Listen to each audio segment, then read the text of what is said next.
The market grinds higher into upper resistance. Can the bears step up or do the bulls roll on? This is Invest with Jacob.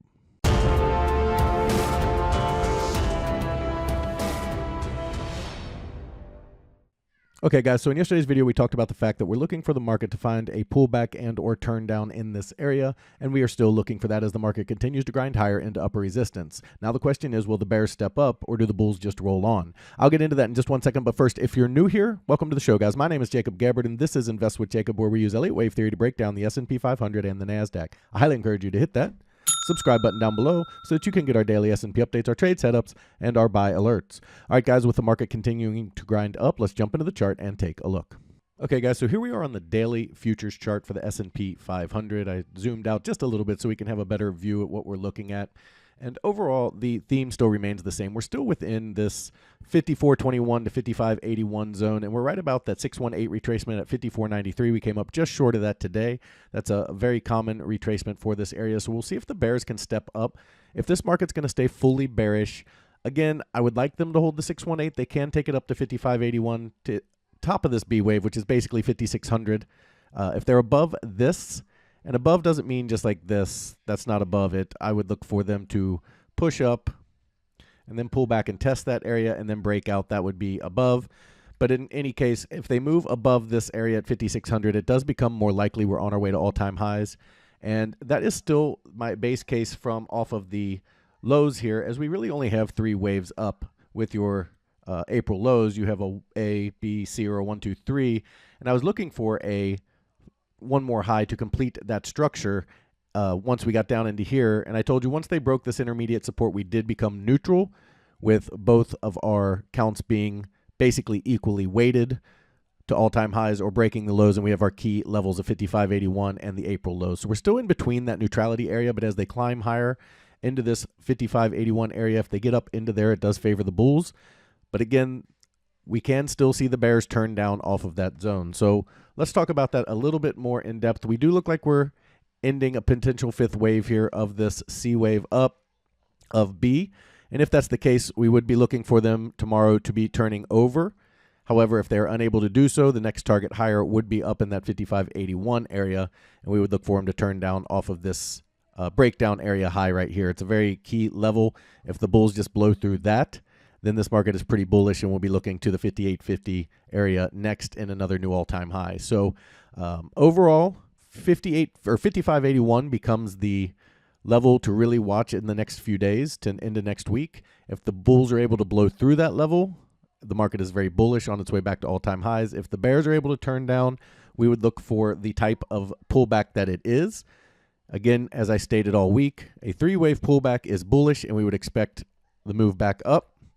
Whereas a 5-wave pullback off of whatever high they make over here would in fact be bearish, and we'd be looking for a corrective bounce and then a breakdown after that. So if they are able to find some footing here on the bearish side of the market, the type of pullback we get will be very informative. And if the bulls continue to just blaze it forward, 55.81 is your key level that tells you we're very likely on our way to the 58.30 to 58.50 area. Over on the NASDAQ. Now, the one caveat here for the bulls is that the NASDAQ is lagging in the sense that it is only back to its 0.5 retrace, whereas the ES is up at its 618 retrace. So the NASDAQ has some catch up to do.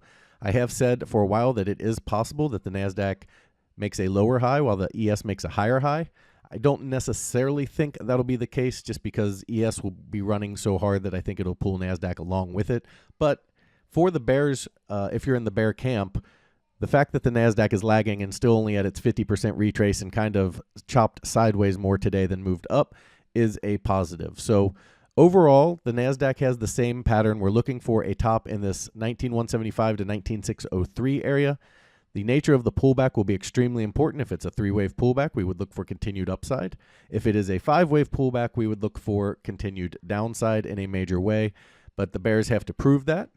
They have to show us that that's going to be the case. Then we look for a corrective bounce and a breakdown. So very similar paths. The number on the NASDAQ is 20,132. If the bulls blow directly through that, that becomes a very bullish chart up toward 22,000 on the NASDAQ. Guys, if you love the information that I put out in these videos and you want real-time market updates from me, you need to check out investwithjacob.com. There's a link down in the description. Go ahead and click that link. It'll take you right over to the webpage. Once you're there, check out our membership plans area. We have 2 incredible monthly plans, and they both come with a 7-day free trial. Because I want you to get in there, I want you to make sure you love it, become part of the trading team, interact with the group, interact with PT and I. Make sure it's what I say it is. Before you ever spend a penny, you can cancel at any time, and you literally have nothing to lose by checking this out. We also have our education material, Elliott Wave for Beginners online course, and our advanced Elliott Wave course. These courses are helping people make sense of this complex market by using key levels and understand how to trade off of them. You get excellent trading results. We see that in our rooms all the time. In our advanced course, we are seeing these complex patterns play out more often in this choppy market, the diagonals, the double and triple threes, the flats, the triangles, and we talk about how to trade Elliott Wave. It's a great course. Everybody in our room is loving it, as you can see on the screen. But if you're just getting started in Elliott Wave, or you want to start from the beginning and really understand it from a beginning mentality, we have our Elliott Wave for Beginners online course. This course is helping real traders make real money and finally understand the market in a way that makes sense. It can be so confusing when good news makes the market go down and bad news makes the market go up. And that's because Elliott knew that the news cycles were noise long ago. They don't really mean anything, and they're simply catalyst for the market. This gives you a huge trading advantage over the rest of the market. Now, this course is 25 videos where I go through 3 parts. We have your introduction, where we go through your Elliott Wave expectations, your mindset and emotion, the KISS method, and why this works, the chart setup and tools, where we go through each of the tools you need to use with Elliott Wave Theory, how we use them and why, and the Elliott Wave for Beginners area, where we go through all of the waves, how to measure them, how to find the key levels, the depth, corrective depth theory, the pivot, the theory of alternation, everything you need to know to make sense of an irrational market. The really cool thing about both of these videos is if you want to get them at a discount, we have our bundle course where you can get both courses for $37 off. But if you don't want to pay anything at all, simply join one of our monthly rooms, as they are both, as all of our training materials included in both rooms. In our first room, the Invest with Jacob room, you get all of my real-time market updates, all of my buy and sell alerts, all of your Elliott Wave questions answered, a midday video where I go over exactly where we are in the charts, what to expect, and then we go through several other charts. We'll go through gold, we'll go through Bitcoin, we'll go through the Magnificent Seven, we'll go through all the different things to look at in the market to understand a bigger picture view and why we have the views that we do. We also get all of the training material you just saw. We trade the SPY and the QQQ, and we swing in day trade, so we do trade quite often in my room. But if you're looking for futures trading, individual stocks, income trading, or advanced trading, you need to check out PT's Throne Room. In there, you get everything you get in the Invest with Jacob room, as well as individual stocks, futures trading, his income trading method that continues to crush the market, as well as his reduced risk binary method that gets you in at a cheap price and gets you huge multiples on your money. And it's how he structures those trades that's so unique. Something you really have to see to understand, and that's another reason we give you that 7-day free trial. He also started a challenge account where he put $4,000 into an account, trading mini ES futures, showing you how to build a small account into a large retirement or savings account. Guys, we'd love to have you in these rooms so we can all make money together. All right, our key takeaways for today. The bulls continue to grind into our resistance area. 54.93 is the 618. Bears really kind of want to hold that area and push down if they can. It's this gap fill. It's nice resistance right here. And it's also a very common retrace for a wave 2/B. And bulls really want to push it higher. If they can break 55.81 directly, that becomes a very bullish chart. We'd be looking at 58.50 or so next. To the downside, you'd be looking at what kind of pullback we get. If it's a 3-wave move, we would look at that as bullish. If it's a 5-wave move down toward the lows, we would look at that as bearish and expect a much bigger breakdown. Over on the NASDAQ, same exact setup. We're in the top of this C wave. We're at the 50% retrace. It's a little bit weaker than ES. Looking for a pullback off of this 19,175 to 19,603 area.